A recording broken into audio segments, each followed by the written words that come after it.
Hey, welcome back to the channel. If you're new to the channel, hit that subscribe button. Go ahead, like this video and comment down below. Let me know if you're a Charleston White fan, if you're a Boosie fan, any Duke fans. Let me know where y'all from. Let's get right into it, man. So they all seen Duke, man. They were all around Duke and everybody had their phones on him, man. Boy, you know how people gonna be posted on their stories. They're gonna be taking videos. They're gonna be taking pictures with the rappers, with the jewelry, with the entourage. It was at least 10 people who literally took pictures with Duke the Jeweler while he had all his jewelry on. So you can't tell me that the people who actually they have footage of Duke, they filmed and recorded, like they was actually filming. And you got to remember, anytime rappers go to concerts and stuff, they always got the camera crew, they always got the social media team, because Boosie don't have time to be holding his phone and taking all these videos to post on his Instagram, to post for his fans and stuff like that. That's why they hired photographers. They already hired people that came and did the videos. But I'm talking about the entourage. You know, the entourage, like the group of people who hang around the rappers, but they themselves, they might not be like doing anything. They're not on anything. They just happen to be lucky enough to be friends with the rappers, and they stayed around enough to where, you know, they still get invited, like they just still in the hometown. So it just make more sense for Boosie to move around with them people instead of them being jealous and coming after him. You know what I mean? So those guys, they actually was fanning out over Duke. They were taking pictures, they were taking videos, because when you turn the flash on and you take a video of something like a diamond watch or a diamond chain, it hits the diamonds be hitting the stones. It actually has a lot of shine to it, so it looks good for their videos. That's why they were posing next to Duke the Jeweler. They were trying to get next to him, make it seem like everybody was having fun. They were trying to make it seem like they're not the ones with no problems. They're not the ones on no BS, because, you know, they were in the pictures, everybody was smiling, so it couldn't be them, right? And so that's kind of what I'm talking about. Like the fact that it was hella people with their phones. It had to have been somebody had seen something. I mean, Boosie was standing right there. Everything that he explained out of his own mouth and told on himself and his peoples to Glad, that's all describing him standing right there. So when you hear people talking about Boosie was in the parking lot, Boosie watched what happened, Boosie seen everything that happened, it's only because Boosie spoke out of his own mouth and snitched on himself and his people and told all of us that he was there and watched everything that happened, because he's the only person who's been able to describe how he fell down and how the promoter was the first one to get to him.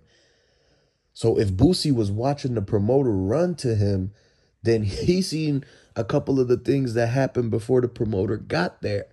You see what I'm saying? It's not like he randomly seen the promoter running by him going to Duke and then he realized Duke. No, they already seen Duke, and then they watched until somebody walked up. So, and then the fact that they ditched the car, the getaway car. They had the getaway car parked up and they ditched it. They didn't want to hop in it and leave, because if they was to run back the footage with the security team, they was already talking to the 12, talking about, here's all the cars that entered in this parking garage. Here's the car that entered before Duke.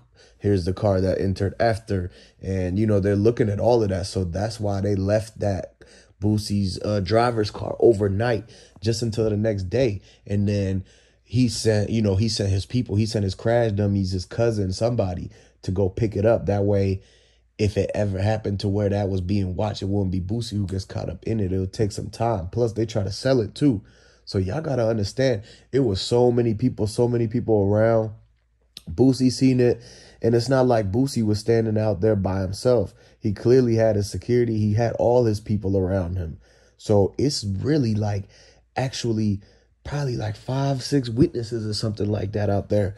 So people have seen exactly what happened, man. And so everybody's still trying to put the pieces together and get the justice for Duke and everything. And, you know, that's really what matters in the whole situation. And, you know, everybody can learn a lesson, make sure nothing like this happen again, because you really just can't trust people that be, you know, if they not showing the fact that they actually in good standings with you, then that means they not worth being around. because Boosie and them didn't show they were in good standings. If they were in good standings with Duke, they would have provided the security, or they would have at least let Duke go through and park with them in the parking lot instead of him having to get sent somewhere else and get set up. So y'all got to understand, man, it ain't worth being around too many crowds, too many entourages, too many, like people who just hype around and go with the crowd, bro. So y'all got to understand to, move a certain type of way so it don't end up like the situation with Duke, because he trusted Boosie and his crew too much to where he drove with maybe one other person or whatever all the way out there, but no security, to go far away from home with no security, and then to still be hanging around the wrong type of people where they're not willing to protect you. So you got to be the one who protect yourself. If you want to make security. And now Boosie's busy. He's on stage. He can't give orders to none of his guards and tell them to come and look for and find you to protect you. So at that point, that's when he knew that he basically had to, was like, okay, the concert ended. Let me just go ahead and bounce. But it was too late because he was already being watched. Everything was already in play. And they were just basically playing their roles, playing their parts and waiting. He walked out that back hallway. He hit that door with the exit sign. And he had all the people to the right, but he took a left towards his car. Because remember, all the Boosie and his people were parked to the right. And they're hanging out over there. But for some reason, they had told Duke that he had to park in a specific area.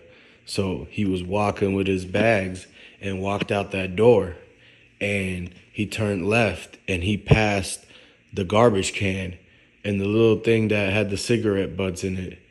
And as he kept walking, he walked at least 20 parking spots before somebody else pulled up. And now Duke's walking to a truck because people saying he pulled up in a truck, right? And so as soon as he's going and he gets far away from the crowd, then that's when a truck pulls up and they jump out. And when they did everything and everything happened, and the people run up, and after firefighters and everybody came, they looked through Duke's car and they're like, yeah, he didn't have anything other than the jewelry that he had on him, basically. And so they purposely left the stuff that he was wearing so that they could take the things that was in the bag and the luggage, because he had the 2 Louis V bags. And y'all know how people and celebrities and everybody, they carry a lot of their high expensive, high ticket items inside their designer bags. Like, that's a trend. Everybody does that, especially when you're a jeweler like that. He gets the custom made bag that is literally meant for his company and his jewelry collection piece. Because you remember, it was that box with all the watches in it, and it was the chains. It had a section for each one of them. That was what's inside the duffel luggage bags. And that one, it had the Louis V print on the outside too. And so all the pawn shops, they're like, no, we not even taking Louis bags right now because of the fact that it could end up some way being tied, or they don't even want it to get mistaken for it being part of the whole Duke 093, the Jewler, and Lil Boosie situation. Because that night at that Lil Boosie concert and Plies was there, that's when Duke was actually showing the jewelry to Boosie and seeing if Boosie wanted to use any of it and rent any of it to go on stage real quick. Like, that's how some jewelers even make their money. Or if he needs to get a piece that's not clean and swap it out for a clean one, that's what Duke is supposed to be there for. But at the end of the day, they know that they wasn't going to buy any of the chains. So they knew he was just a walking lick. Like, he was just walking around with all that jewelry, all the cash in his pockets and the cash in the duffel bag. Like, when somebody looked and they seen how expensive his truck was, and the fact that he was walking around with the LV bags, and he even had on like everything, the glasses, the chains on, the watches and the rings, then they were like, whoa, that's when they jumped. They knew